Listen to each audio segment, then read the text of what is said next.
Whilst there's many ways to have dates formatted in Excel, the traditional way is to type in either day/month/year, or depending upon your regional settings or your locations, month/day/year.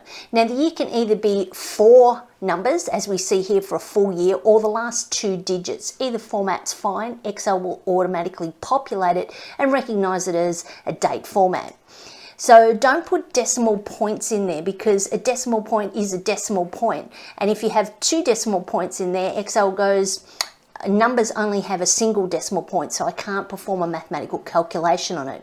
So the slash format means that Excel will be able to perform calculations on that date. So let's have a look at how we can go about changing how these dates look depending upon what you're after. So first of all, I need to select the dates that I want to apply the changes to. So I just clicked on my cell, Control-Shift down arrow. The easiest way to do this is to right click on the formatted cells and choose Format Cells.